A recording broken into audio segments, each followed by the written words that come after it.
I have a giant stack of felt, and I'm not afraid to use it. I never seem to know what's trendy. There's like a deep-set part of me that wants to reject all trends. It's a whole childhood origin story, way too deep to get into right now. Yet I have recently discovered that I'm very, very into something that a lot of other people are very, very into right now. Mushrooms. I mean, look at this mug, it's so freaking cute. The lid comes off. I couldn't resist. Does anyone else ever put on mascara and then spend the entire rest of the day feeling like there's stuff in your eye? So I had a project idea a very long time ago.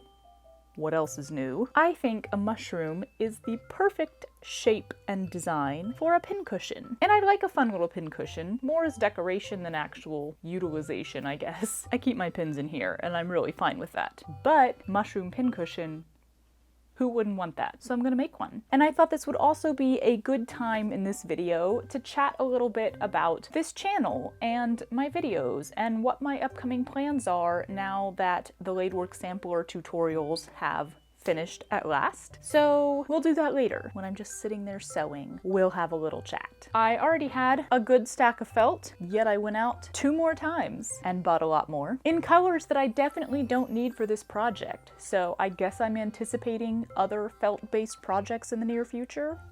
I don't know, man. Let's do a little sketch of the design. Sketcho design.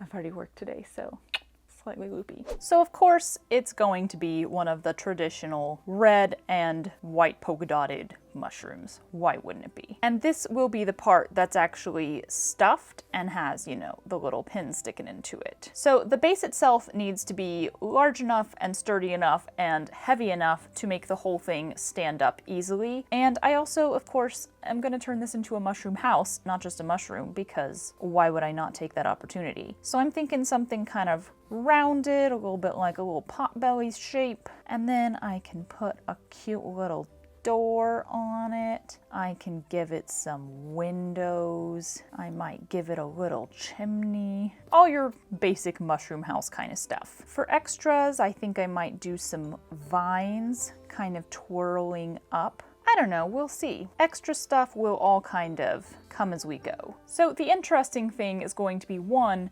building all of this in a 3D nature. If I was doing this flat as an embroidery, easy peasy lemon squeezy. But this has to stand up and be 3D, and how am I gonna do that? I'm not entirely sure. One thing I'm really not sure about is how to get this rounded shape up here without it turning into like a cone or just being super flat. I do have an idea for the base though. At first, my idea was to just make it out of felt, you know, sort of a little purse of felt, and then put either like some metal washers or some sand in it, just something heavy enough to make it stand up. But one of the joys of not doing your ideas when you originally think of them, but rather letting them sit and ruminate for like the next 2 to 3 months or years, is that you come up with new ideas. So I recently thought, what if instead I use something like a glass jar, and then I put lights in it. Then I could actually cut out the windows and they'd be lighted from the inside.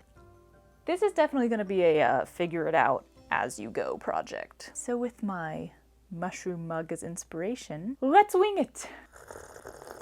I like the idea of tea more than actual tea in reality. Typically peppermint is the only one that I'll really drink. But I did recently find some Meyer lemon tea. It's real good. I have Meyer lemon cookies right now. It's a match made in heaven. I'm gonna go get those. No machine needed for this one. Sorry, madame. Hi, Trotty Paws. I started by separating the felt into colors I might use for this and colors I might not use for this. I did not mean to buy 2 of these. I'm not even sure I paid for 2 of these. This was mainly a ploy to procrastinate, because I'm really not sure where to start. Why do I have so much felt? I will not be using these colors, I don't think. Then it was cookie time. For us both. Okay, but I did finally do that thing where I just start blazing ahead recklessly in order to get myself to actually do a project. This should be so simple. Why is it not going there? Open this way? Oh, what? I need to go to bed or take a nap or something. Ta-da! Squashed a mosquito there, apparently. Or Matt did. Probably Matt. Ideally, I would have measured out my felt pieces, drawn them onto fabric, embroidered them, then cut them out and stitched them together, but, I don't have that much foresight. Okay. So I cut out a circle and 4 side pieces, sewed 2 of the sides together, and decided it was a little too bulbous. Cut down the rounded edges a bit, added windows in 2 of the side pieces, and back to stitching them together. Once all 4 were joined, I stitched them onto the circle base, turned it right side out, and realized I had attached it upside down according to those windows. Oh my god. Do I want to redo it? Could not be bothered to cut the seams and do it again, so instead I just cut the windows into a more symmetrical shape. No one will ever know. Then it became time for all that embroidery. First, I chain-stitched lines up the side to add some overall texture to the base. Then I used straight stitches to create a wood grain look on a felt door, added a fringe knot doorknob, and whip-stitched it on. Next, I added a panel around the door, then frames around the windows, turning them back into ovals because I prefer curves. I also added a window pane look with black thread. Then it was time to get really extra, first with some yellow curtains. I even tied little bows on them, and y'all, teeny tiny bows are not easy to tie. These I stitched inside the windows. Next bit of extraness, I cut out a bunch of teeny tiny leaves and stitched a vein down the center of each because apparently I'd rather have details than finish a project in one day. Huzzah! I used stem stitch to add some creeping vines over the whole thing, then stitched on those teeny tiny leaves. Let's not think about what vine would have this proportion to a mushroom in real life. Unnecessary. This is fantasy. And finally, I backstitched a strip of felt around the top to clean up that edge. This should be hidden inside the top of the mushroom if all goes to plan. And the bottom half is done. Eep! It kind of looks like one of those wax melting light things right now. While breaking for lunch, I decided I wanted the glass jar inside to be more translucent, so you can't just see the coils of lights in there. And while running into Michael's for some white paint, I found this little delight. No idea why I need it, but it's on theme and frickin' adorable, so now it's mine. I brushed a light layer of white paint over the glass, clearly very haphazardly, and yeah, I like the results. Yeah, that's much better. 'Tis time for the top.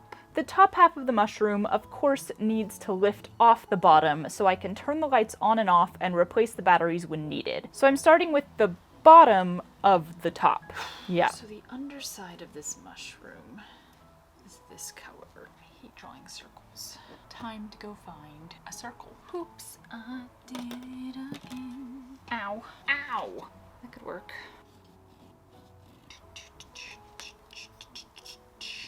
Close enough. Mushrooms aren't perfect.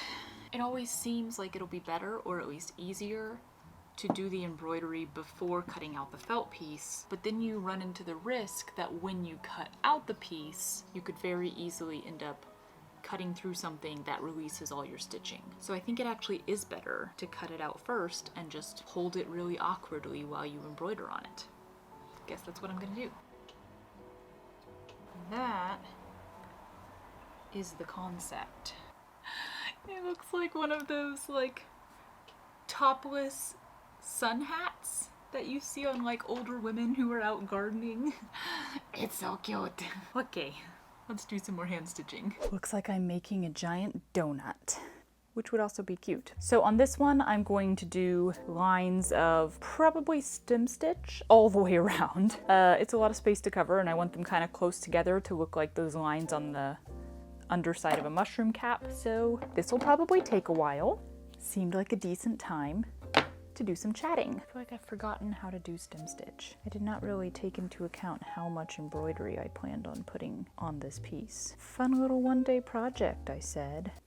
Lies. Just like that. But 200 more times. Whoops. Can I fix it? Yes, I can. But the builder. So the laidwork sampler tutorials have now come to a close. We've gotten through every single stitch on that very large sampler. How did I f that up? And I don't currently have any plans to create another sampler, any more patterns, any more tutorial videos anytime soon, if ever. I'm just kind of out of ideas on that end. Altogether, with all of the samplers that I've created, I think I've covered over 250 stitches, so I kind of feel like that's enough. I have enjoyed learning them, I've enjoyed teaching them. The PDF patterns and samplers will continue to be available in my Etsy shop, and the tutorials, of course, will always continue to be available on this channel. But I'm gonna focus a bit more, or entirely I guess, on the project vlog style videos, I guess. Whatever you call this. I'm gonna go back to posting only once a week instead of twice, back to Fridays like it was before we started those sampler tutorials. And of course, I'm not giving up embroidery. I'm not setting aside embroidery. Obviously, I'm doing it right now. There will still be embroidery themed projects. Sometimes I am first and foremost an embroidery artist. But as I've mentioned before, and as I'm sure you're aware if you've ever tried embroidery, it's just a very, very slow art. It is not a speedy thing to do. So I have several projects in the works right now. In fact, I think I have 3 large embroidery projects going on right now, and then several embroidery themed ideas. But there's a lot of other stuff that I want to try as well. Obviously a lot in the world of sewing, creating clothing. I'd like to get more into creating costumes as I move forward. I have so many ideas. I may revisit some macrame. I'm hoping to try out several new textile art forms and even non-textile art forms. I really just love making and creating things, and getting to share it with you guys through these videos gives me a logical reason to do it in the first place, because my brain doesn't always accept that I can make things just for the joy of making them. It's something I'm working on. Obviously, if there is an embroidery related topic that you're interested in, if there's questions that you have, something you'd like to see explained better, I would love to make videos on that. Please do drop that in the comments. Those all go on my to-do list, and hopefully I'll get around to them. It's a long to-do list. I do plan to be consistently posting a new project, a new video every Friday. There may be some weeks in the future that I have to take off just because I don't film in like a linear fashion, I guess you'd call it. Like, I don't make and film a project every single week and post that video at the end of the week. It just doesn't work with how most of my projects are. Obviously, embroidery is really slow. When I'm sewing, I tend to take on way too big of a project all at one time. So I'm usually doing several projects and several videos at the same time. And as I return to posting those every single week, there may be a bit of a backup eventually. A period where I'm working on a ton of things and none of them are done yet. We'll see. I honestly don't know. The reality is that while this is a full-time job for me, it's not my only job.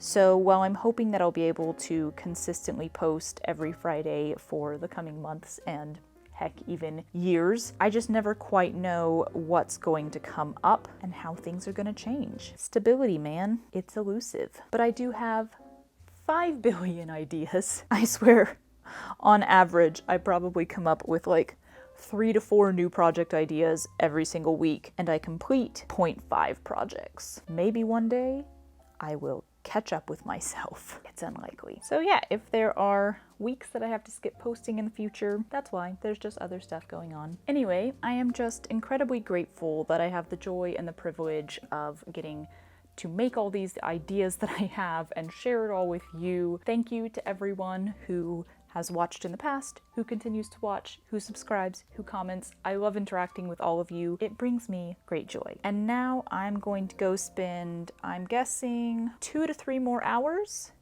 embroidering the bottom of this mushroom.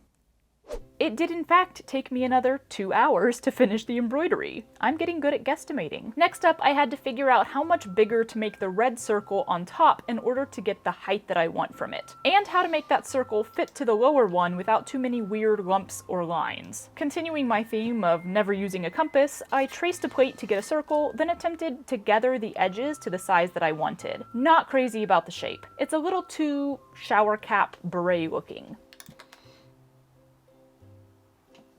So I reverted to my original plan, which is cutting slits in the circle and sewing them up sort of like a dart. My first attempt pretty much worked, but it's a little too tall.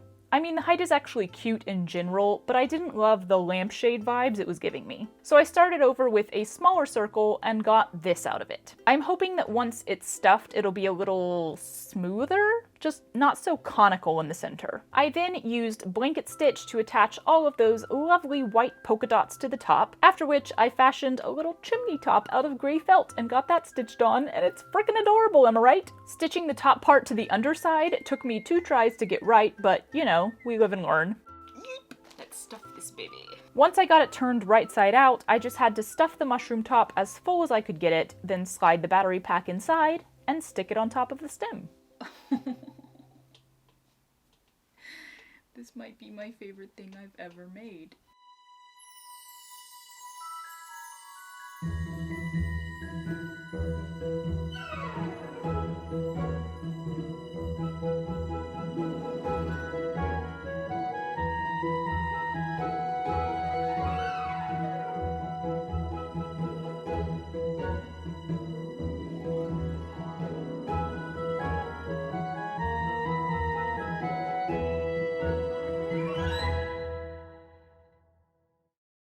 Oh my god, y'all. Is it not the cutest thing you've ever seen? At least top 10. It turned out like exactly like I was planning it, which is rare for me, I think. The only thing that's not quite how I wanted it to be is the edges here where it meets, which I think technically if I took all the stuffing back out of it and actually like ironed it a little bit, or even trimmed off some of the extra felt that's on the inside, I could get it to be a little flatter and more like I first pictured it, but also I don't really mind it like this, so probably not gonna do that. It's actually really easy to just pop the top off like so. Then you can just switch it, and pop it back on. Squish, squish, squish. So quick and easy. So I'm very pleased to be adding to my mushroom paraphernalia, including these little guys, which were quite frankly way too expensive for what they are, considering I probably could have made that out of clay. I mean, they weren't ridiculously expensive. They were like 12 bucks, which seems a bit much for that. But you know what? You see it, you like it, you buy it. 10 out of 10. Highly recommend. It was not at all hard to make. Give it a try. Make your own mushroom house pincushion or other forms of pincushion. I feel like this is the kind you always see, like the pink tomato with a little strawberry. But like so many things can be pincushions. Why not get more creative? Anyway, thanks for watching. Thanks for joining me today. I'm really excited about all of the mini projects that are upcoming. So I hope you will revisit the channel, watch another video, or 2 or 3 or 4 or 5, subscribe if that floats your boat. I'll see y'all next time. Come on back, you're gonna be needed.